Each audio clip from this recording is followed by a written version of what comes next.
पिंपरी चिंचवडमध्ये गेल्या कालावधीमध्ये कसं पक्षीय बलाबल राहिलं ते आपण जाणून घेऊया। भाजपकडे होत्या 77 जागा, राष्ट्रवादी काँग्रेसकडे होत्या 36 जागा। त्याच्यामुळे या निवडणुकीत नेमकं काय घडतंय हे जाणून घेणं फार महत्त्वाचं ठरेल। जाऊयात, आमचे प्रतिनिधी गोविंद वाकडे आपल्या बरोबर आहेत। गोविंद, पिंपरी चिंचवड महानगरपालिका, वैभवने आत्ताच पुणे पॅटर्न बद्दलचा उल्लेख केला, पुन्हा एकदा तोच फॅक्टर, दादांचं पिंपरी चिंचवड महानगरपालिकेवरती विशेष लक्ष आहे। पण गेल्या काही कालावधीत जसं मी म्हणालो की राष्ट्रवादी काँग्रेसमध्ये 2 गट पडले, दादा भाजप बरोबर आहेत, पण स्थानिक पातळीवरती काहीही निर्णय होऊ शकतो। अशा वेळी काय अंदाज बांधले जातात?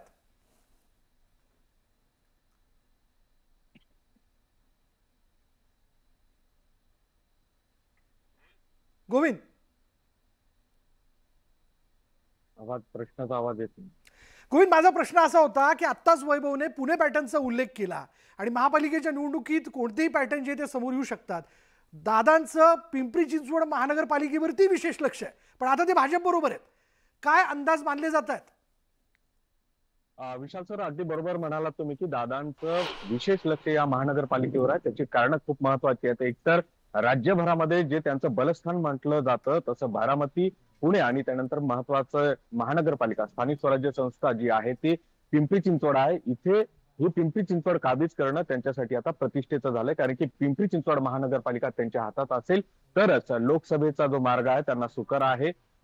लोकसभेची एक सुप्त इच्छा त्यांच्या मनात आहे की मावळ लोकसभेवर त्यांचा उमेदवार असावा। पार्थ पवारच्या निमित्ताने त्यांनी याआधी तो प्रयोग केला होता, मात्र पार्थ पवारला इथल्या मतदारांनी नाकारलं होतं। पिंपरी चिंचवड पक्षीय बलाबल पाहिलं तर इथे 38 प्रभाग आणि 128 नगरसेवक लढतील आणि 17 लाख जे मतदार आहेत ते या सगळ्यांचं भविष्य ठरवतील। मात्र आत्ताची जी परिस्थिती आहे ती आता आमने सामनेची अशी झालेली आहे।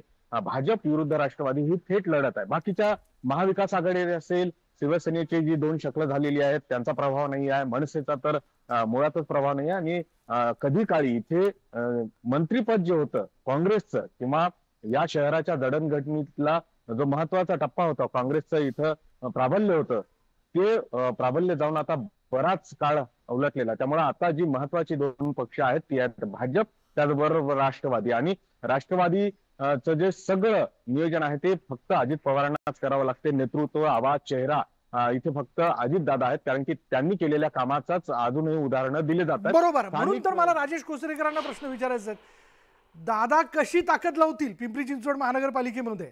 पुन्हा तेच की एक काळाचा महिमा आहे की एक वेळ भाजपकडे महापालिका गेली, त्यापूर्वी ती राष्ट्रवादीकडे राहिलेली, पण आता आम्ही भाजप बरोबर आहोत।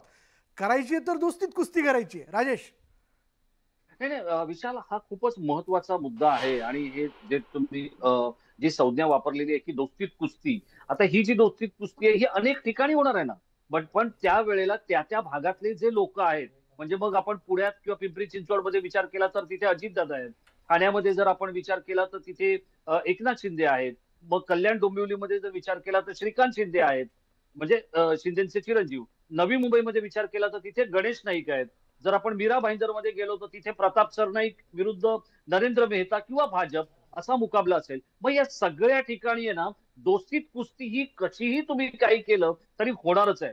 कारण हे प्रत्येक जण जेव्हा वेगळा लढायला जाईल किंवा समजा जरी एकत्र लढले, मैत्रीपूर्ण असं राजकारणामध्ये काहीही नसतं। आणि ज्या दिवशी निवडणूक येते त्या दिवशी तर काहीच नसतं। आणि त्यामुळे ही जी काही पाडापाडी होईल किंवा जे काही ठोकाठोकी होईल ती दोस्तीत कुस्ती ही नक्की ठरलेली आहे। हा, आता त्या दिवशी सगळ्यात कोण सरस ठरतो, जसा एक दिवसीय क्रिकेटचा सामना असतो त्या दिवशी सरस ठरणारा जो संघ असतो तो विजयी ठरतो, तसंच हे होणार आहे। म्हणजे याच्यावरती आपण कल्याण डोंबिवली या विधानसभेत, म्हणजे कल्याण डोंबिवली मधल्या जो कल्याण ग्रामीण मतदारसंघ आहे ना त्याचं उदाहरण देऊ शकतो की तो दिवस श्रीकांत शिंदेचा होता, म्हणून त्यांना राजेश मोरे हा माणूस विधानसभेवर निवडून आणता आला। अन्यथा राजेश मोरे हा काही विजयी विधानसभेचा उमेदवार ठरेल असं वाटत नव्हतं।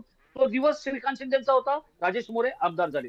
तसं ज्या ज्या दिवशी निवडणुका होतील तो दिवस कोणत्या नेत्याचा आहे याच्यावर खूप मोठा इथे फरक पडणार आहे। आणि सगळ्यात महत्वाचं म्हणजे ही जी दोस्तीत कुस्ती आहे, हे जे सगळे मोठे नेते आहेत, म्हणजे मग एकनाथ शिंदे असतील, जितेंद्र आव्हाड असतील, किंवा तिकडे गणेश नाईक असतील, आपण जर पुण्यामध्ये गेलो तर तिथे मुरलीधर मोहोळ, अजित पवार, धनगेकर, ही जी सगळी म्हणतात, पिंपरी चिंचवडमध्ये गेलो तर तिथे अजित पवार, या सगळ्या लोकांचा जर आपण विचार केला तर दोस्तीत कुस्ती ही या महानगरपालिकांच्या निवडणुकांमध्ये ठरलेली आहे. आणि बरोबर. ती दोस्तीतली कुस्ती कोण किती ताकदीनं खेळतो याच्यावर स्थानिक स्वराज्य संस्थांमधलं यशापयश अवलंबून असणार आहे. बरोबर.